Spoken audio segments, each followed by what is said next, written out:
right, Tony, what's up? Man, sound like you having a real good time with your life right now. I'm glad somebody Bro, is.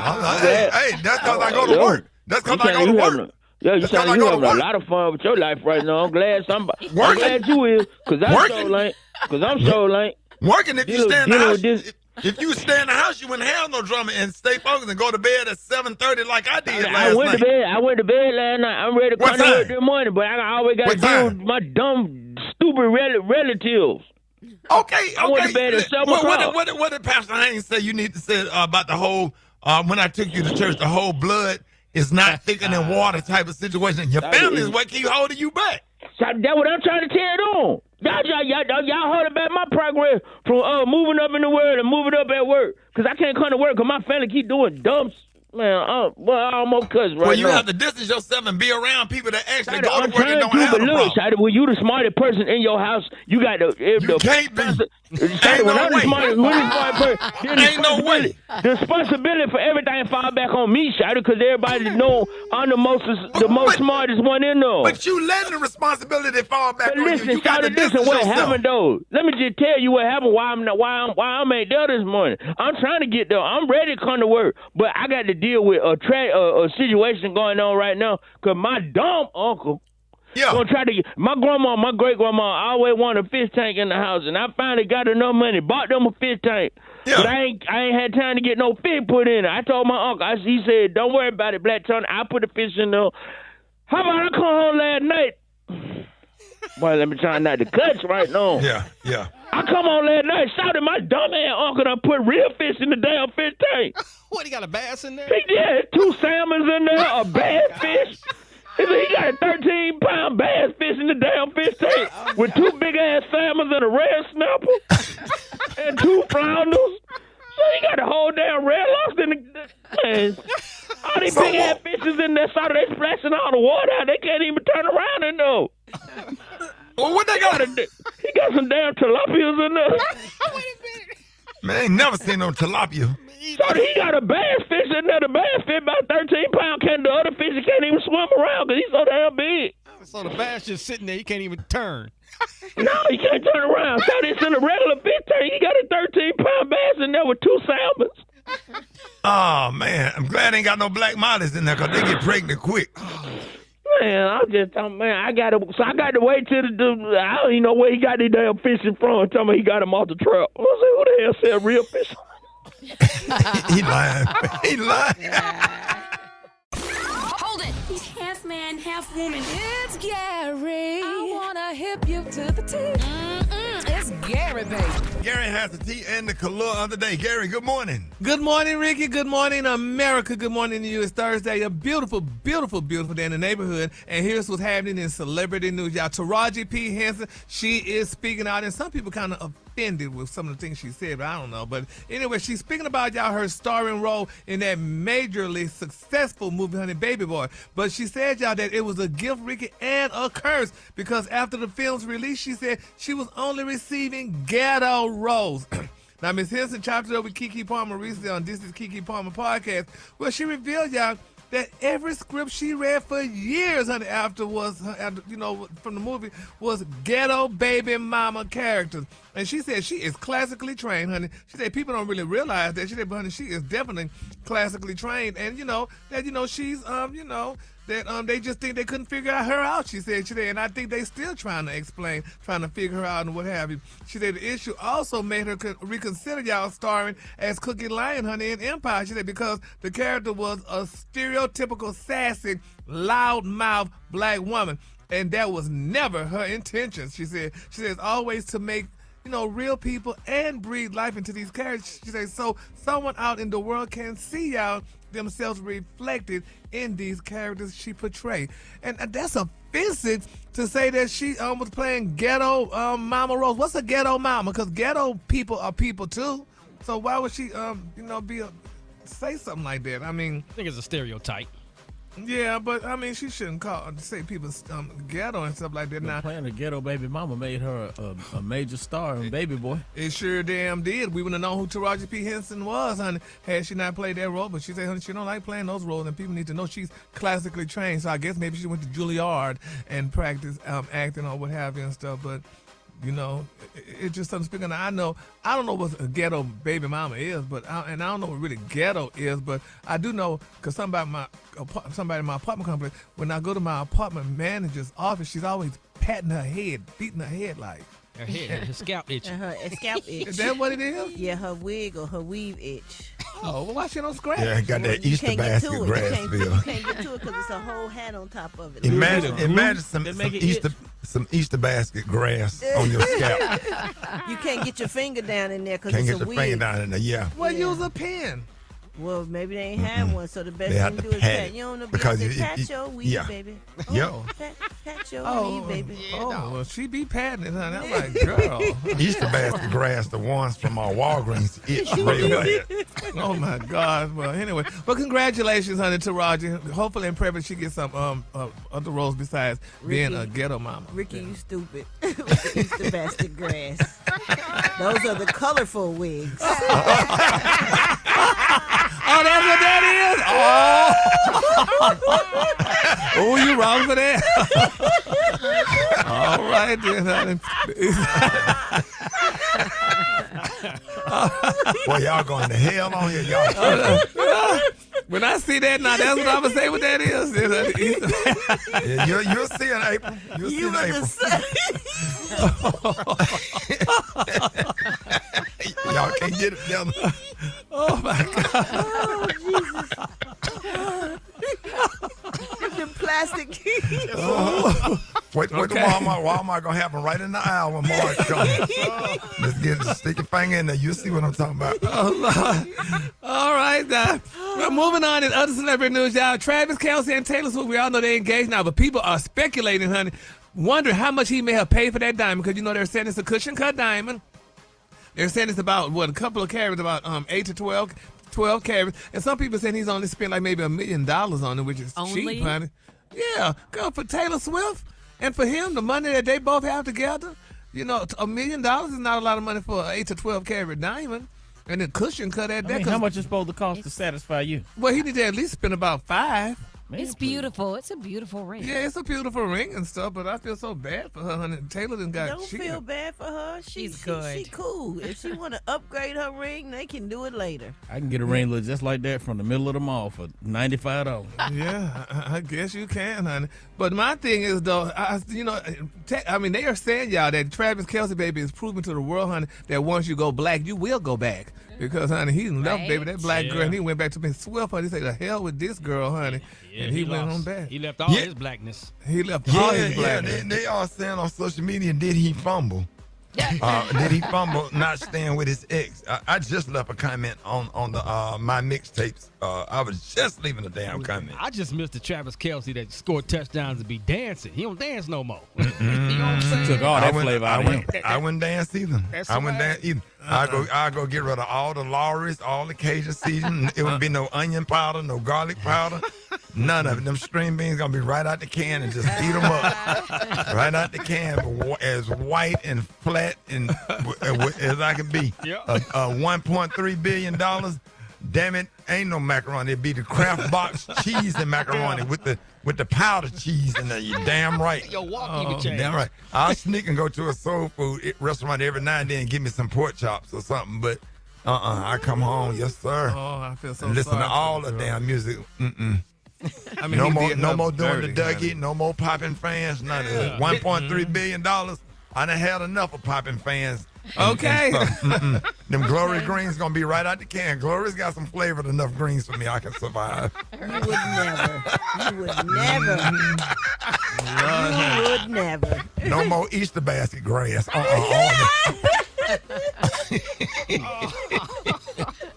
Yeah, well, I feel bad for his first girlfriend, honey. He did her dirty, honey. He did her just to get to Taylor Swift, He honey. did not what he Taylor had to Swift. do. He putting some money back in the system. All that money we got going out the system or whatever, Yeah. he putting money back in the system. So we still support him. He's still one of us. He's still gonna have black swag forever. I just want But to tear it up, dog. I just want to hit the Quan one more time when he scored a touchdown. Tear it up, dog. Tear it up. Lord, That he means probably there's stay hope. with Taylor There's hope long out time. there. I He know may it's not another stay, billionaire honey. waiting on me with her name on it. Well, No Ricky, I more- think you he should ain't got try the- to get with Sel Johnson, honey. I don't know if her and Amara Shaw still together. Where Sel she at? Johnson. She's Yeah, up, 'cause she I out there, honey. promise you- I promise Johnson you I and want- Johnson, honey. I promise this. I promise I won't have to call your phone at 12:30 at night for you to meet some chick at a gas station and get us some tires. Remember that? You sure won't, honey. No, sir. Remember that, Gary? Oh, do I remember it here? I remember it very vividly, honey. Hey, Rock. This girl, Lord, I called Gary Jesus. about 12:30. I said, hey, man, you got to meet on girl at the gas station. She needs some tires. One of her tires out. She was fine as hell, but them tires was bald. But Gary came through. Gary took us some tires over there. Baby, I took this girl money and didn't. That's just not even one of the girl need gas. But I'm like, okay, you're going to have to upgrade, honey. Okay. But Beyonce didn't have the song out yet. So you the color today, honey, is one of my favorite color. My color today is army. On the high end, you say army, and on the low end, you just say beautiful khaki green. No, this is true. All this is true. I thought the color today was Oh, going to yeah, be baby. Michelin. Didn't he buy mustard one time too? He done bought baby beds and everything. hey, a dresser. And dress A dresser, a bed, everything. Baby. Yeah, man, you can't. Hey, look, we did what we had to do back in them days. Yes, Lord, honey, baby. I would call her name, but I started with D. Don't do it. I have to go down. Yeah, she's still fine. Y'all give it up for Gary with the team.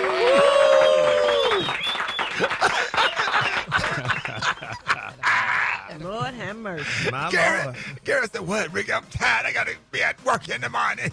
But we really don't want to talk about that other stuff that I had to come do before the other one did shift, honey. Okay. Shift change, baby. Yeah, we got all the tea. Yes. Oh no, don't do that. Don't do that. Okay. Did you see that post? People are talking. Here's what's trending on the Rickey Smiley Morning Show. All right, Rickey Smiley Morning Show. Today, we're talking about dress codes in school as students put away their summer gear and get into their school clothes. Do we need dress codes? Well, Ricky, according to reports, school dress codes are important because they create a more disciplined, safe, and focused learning environment by reducing distractions, minimizing bullying, and preparing students for professional expectations. But on the flip side, dress codes are also reportedly known to restrict freedom of expression and potentially place financial burdens on parents. You know, they got to buy all these uniforms, buy certain types of clothing. So dress codes can also lead to the reinforcement of racist or sexist standards of beauty and acceptance. Now, we all remember that student in Houston. Remember, he was forced to leave his high school senior year because he refused to cut his locks. Remember that? Yep, absolutely. Yeah. And earlier this week, Coach Prime, Deion Sanders, set the rules for his Colorado football team. Here's what he said. We start school when, Ben? Tomorrow. No slides. If I see you with, I'm going to send people to campus tomorrow. If I see you with slides on campus, it's going to be a problem. If I see you with a hoodie on in class or some headphones on in class, it's going to be a problem. If I see you sitting in the back of the classroom, it's going to be a problem. Do we understand that? So this morning we want to know the schools. We want to know, do schools today need dress codes or are they unfair? What are y'all thoughts? My son wears a uniform, but the only thing I don't like is that, you know, he has curly hair, and I get an email at least, I don't know, once a month from his teacher, and I have to tell her, listen, his hair's not like your hair. I can't cut it really short. I'm not going to cut it really short, but I get that email once a month about his hair getting cut. Wow. Yeah, the thing about it is, I don't know. I have an unpopular opinion about the whole thing. What are y'all thoughts? I'm kind of balanced in the middle because I think a kid should be able to wear what he wants to wear. Just don't, make sure it ain't out of control like with the ladies, with the young girls. You don't want to have the mini skirts up to your thigh, nothing, whatever. But at the same time, having a uniform, everybody's wearing the same thing. That does cut down on bullying.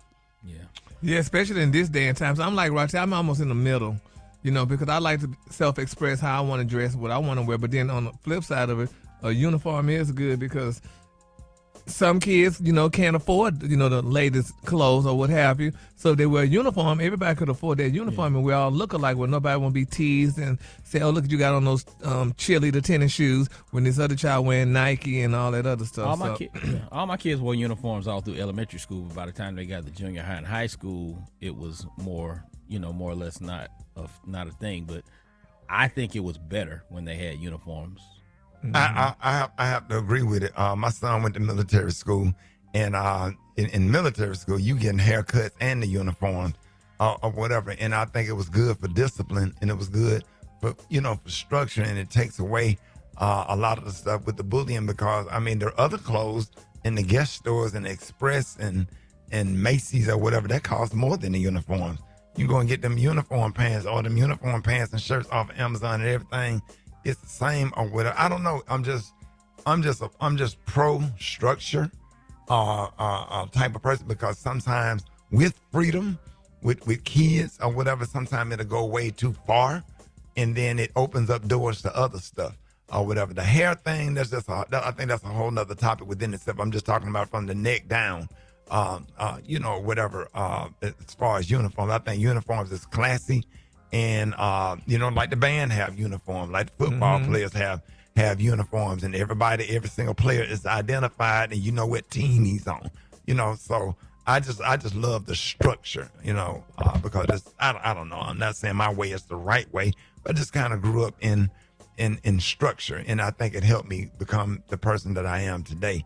Just having the uniforms. Let's go to the phones. 866-9-RICKY, 866-9-RICKEY. Good morning. Good morning. I believe that everybody except for high school students need dress codes, and then maybe dress down on Friday. It allows the children to look professional and prepare them for real life.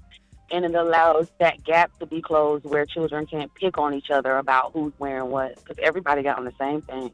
Good morning. Yes, no, they definitely need dress codes. These girls with the lashes, the long wigs, the mini skirts, the crop tops, the boys with crop tops, long nails, they definitely need dress codes. It's not enough.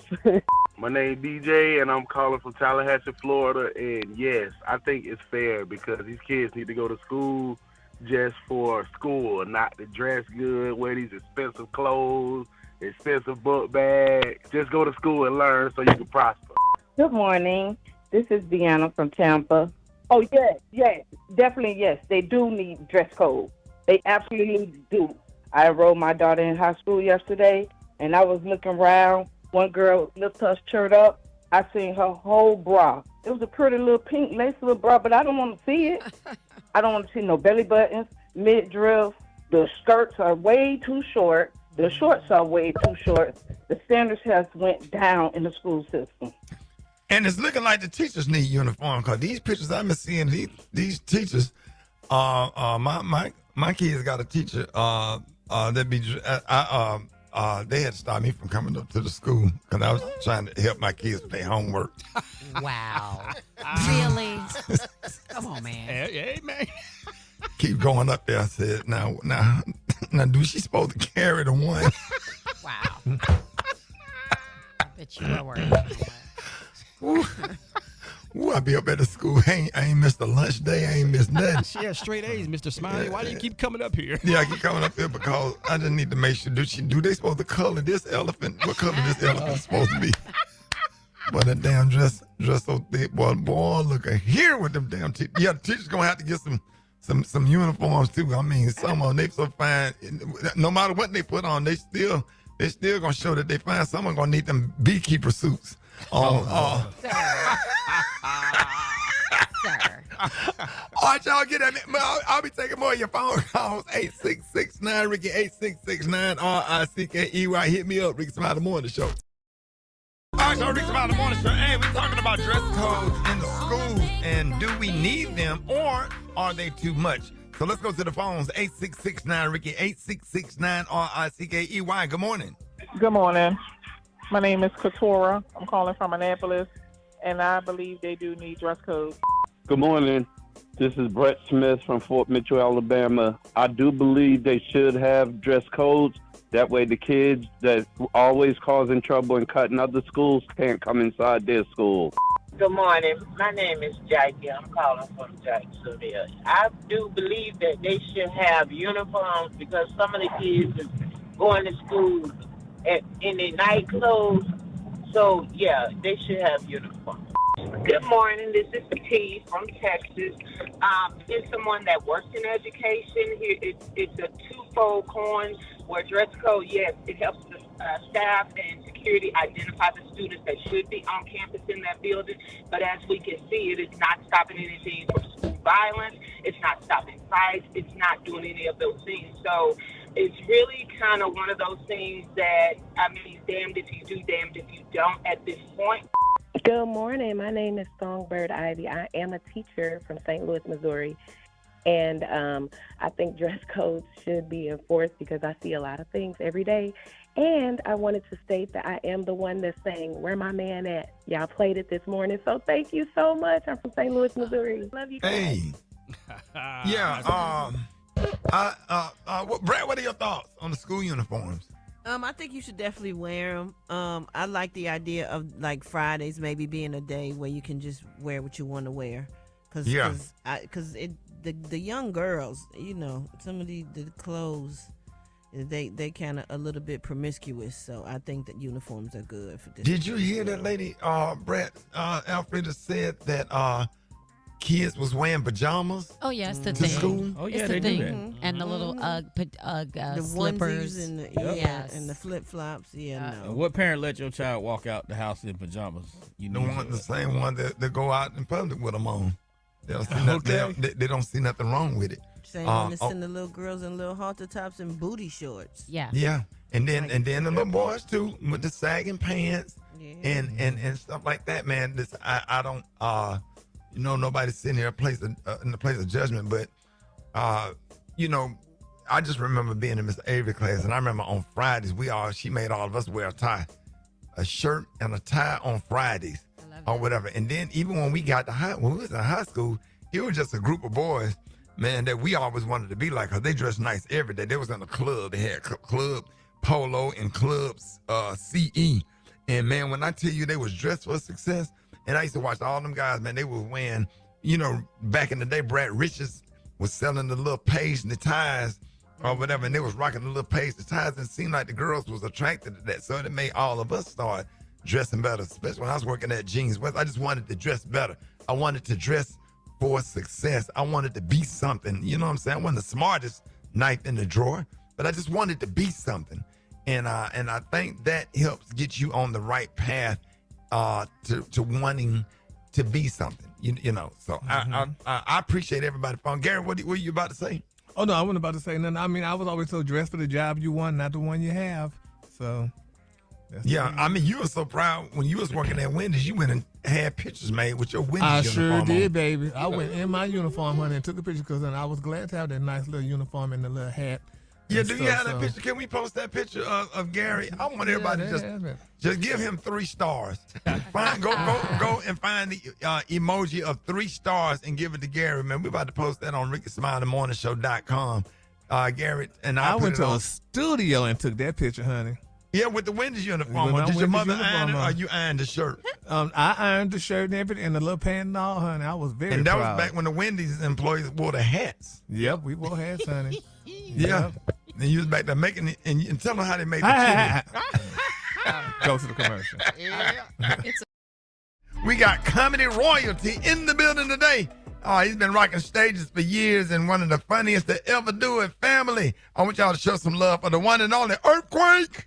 What's up there, Rickey Smiley in the morning show? Listen, man, how you doing, skinny man? Are you ain't skinny no more. You damn, fat now. You fat. You fat. damn Nipsey Russell looking ass. Yeah, you one rib bastard.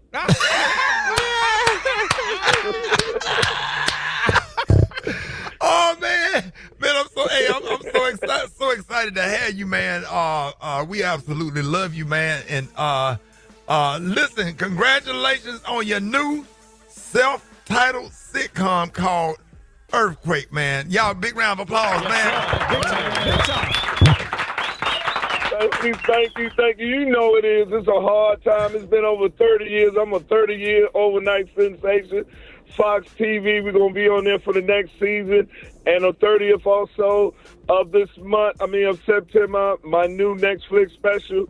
And, of course, you know, I'm at home at the MGM, trying not to get locked up in Washington, D.C. at the harbor. Stay away from them National Guard people. Deport me, you know what I mean? Get locked up, so I'm staying away from downtown. Oh, yeah. Man, hey, so the sitcom was it written based around your life? Yeah, it really is. It's fictitious where I didn't make it in Los Angeles, so I'm coming back to D.C. to open up a comedy club. You know what I mean? To get a club back on it.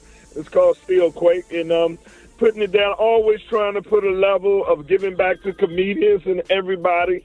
To for comedians out, John, to give another opportunity for the world to know there's other funny people out here other than me and Rickey Smiley. Come on now. That's what's up, Earthquake. So what's one story in this special that came straight from your real life? Well, one of them is, sitting down here trying to get away from my son. You know what I mean? I was like, I put him in college, and he's following me. So the empty nester ain't no empty nester no more. So that's one part of the story that I'm going to talk about. And also finding a woman of my dreams, which I just got married a week from today. Congratulations! I had to get out of there. It's getting too hey, Ricky, it's getting too dangerous in these streets. I had to get on the sidewalk. Hey, Quake, this ain't the 90s. It's not the 90s. You know, Brat, Earthquake, the first person that ever take me to a strip club back in the 90s. I would go in there, go in that VIP and go to sleep. Hey, Quake. Oh, Lord. It was terrible. Oh, man. I love me some Earthquake, man. I'm telling you. So can we expect a lot of comedians on your show? Yes, playing themselves because I own a comedy club. So it's not going to be putting a square peg in a round hole. They're going to be playing themselves, dropping them out of the club, and coming back and always paying homage to my hometown of Washington, D.C., which, shameless plug, you can see me 2 shows, one on Friday, one on Saturday this weekend at the MGM at the National Harbor. Come on. So, Earthquake, so if you weren't doing stand-up or TV, so what would Earthquake be doing right now? I would be a lawyer, a litigator. I would be a litigator for acquisition of bigger and bigger companies, just going in there and stealing people's dreams like Trump. Okay. Hey, man, I just never would imagine, man, like we were sitting here having this conversation on a national radio show, and a lot of people don't know, Special K, I met Earthquake at the Spira Gyra. Mm-hmm. Remember that, Quake? Yes. I think we was getting $75 a piece, and Gary Abdo introduced us to each other, and we dapped up, and you were sick that night. I said, man, what's going on with your voice? And man, I went to the bar and told the guy with the mix up and gave you that stuff, man, so you could go on stage and perform. And man, we was friends ever since. That's when Quake had the box fade. Yeah, oh yeah, and that white Volkswagen. It was a Jetta, man. I got it from MC Light when she did it in paper thin, man. Don't you know it is. You rode a donkey all the way from Birmingham to Atlanta.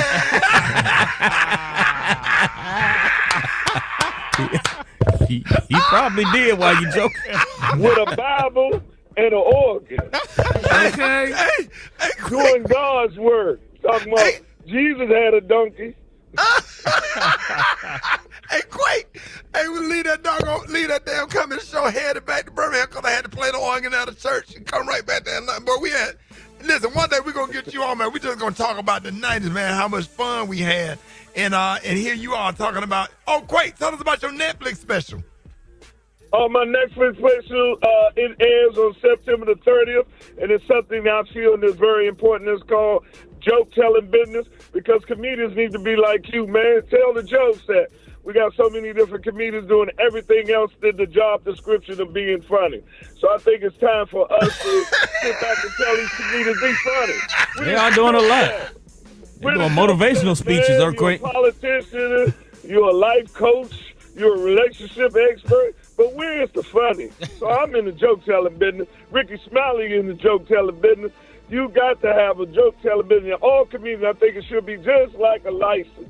And it's time for them to renew their license and show they funny. You can't live off of Def Jam and everything else.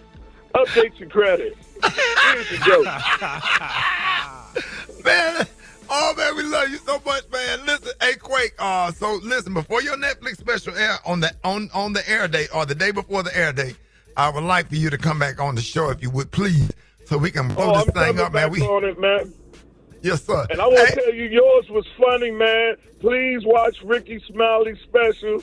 He is funny. He's always been funny, and he's finally gaining weight, so you don't have to donate no more money. I can't He got the stand you. flies out his face and everything. You know, Ricky used to be that little baby where they asked for $2 and everything, and 39 cents you could feed him. He was the stunt devil, the baby from Africa. That's the first time he got into Hollywood. Hey, Rock. Just put Ricky right there. Hey, Rock, y'all don't pay don't laugh at, don't pay Earthquake no damn attention because. Hey, listen, imagine being up in an apartment with us. You know, we was roommates in Atlanta. Yeah. So when I went to Atlanta, I had to sleep in the other room and stuff. We was roommates. We was going out here doing shows. Remember we got turned down for the Apollo Quake? Yeah, they wouldn't even allow us to get booed. We said, what kind of, you ain't gonna give us our opportunity to get Sandman? Hey, Quake, what that lady named Miss Sarah, she didn't like comedians. We was auditioning for her. Yeah, she was over there. We said, soon you be back at Dunkin' Donuts. Watch, I'm telling you. It hurt me and Ricky's feelings. We were like, we gonna make it anyway. Hey, especially because we were funny. Me and Earthquake told the club up. I was funny as hell, and then Earthquake went up. He was funny as hell, and then Earthquake said, hey, man, we ain't get it. They didn't pick us. I'm like, what do we got to do to be on Showtime at the Apollo? Like, man, we would audition for a lot of stuff, and me and Quake would just be walking out, driving back. We'd go to Crystal's, get us some hamburgers. Go to Crystal's. And go back and Get them hamburgers. go back and play ColecoVision. I mean, we're going to sit up. We're going to tell all them damn stories one day. Earthquake, man, we proud of you. We are excited for your new projects, man. Let everybody know how they can follow you and keep up with everything you got going on. Well, you can follow me on Instagram and social media at The Real Earthquake, man. And I just want to tell you, Ricky, this because we don't say this enough. I love you, man, and it's been a privilege and an honor being your friend over 30 years. And you know I'm always a phone call away because you're a real one, man. Thank y'all, man, and thank you for having my show, MGM, this weekend in Washington, D.C. at the Harbor, man. And God bless y'all. Love you, Rick. All right. You Nipsey Russell looking bastard. Look, one time, y'all. Earthquake. Give it up for Earthquake. Thank you. News headlines. Entertainment. Sports. It's the front page on the Rickey Smiley Morning Show. Man, that was a pleasure to have Earthquake on the show. That made my whole morning right there, man. Love that brother. That is my brother for real, man. 28 minutes after the hour, your front page right here, Alfreda. Good morning, Ricky. It's Thursday, August 28th. Here's what's going on in the news. There's a standoff in D.C., and this one's got nothing to do with the National Guard. CDC Director Susan Monteraz is refusing to pack her bags after HHS tried to boot her just 2 weeks into the gig. Her lawyers argue that only the president, not HHS, can remove a Senate-confirmed appointee. So she won't resign, she says, because of her commitment to science over politics. Reports are that she clashed with Secretary Robert F. Kennedy Jr. on scaling back COVID vaccine guidance and reshaping advisory panels. 4 high-level CDC officials have already called it quits, blasting what they see as the, quote, weaponization of public health. In lighter, or maybe heavier news out of North Philly, what was supposed to be a final goodbye turned into chaos when the wooden platform overnight gave out, dropping the casket and the pallbearer straight into the pit.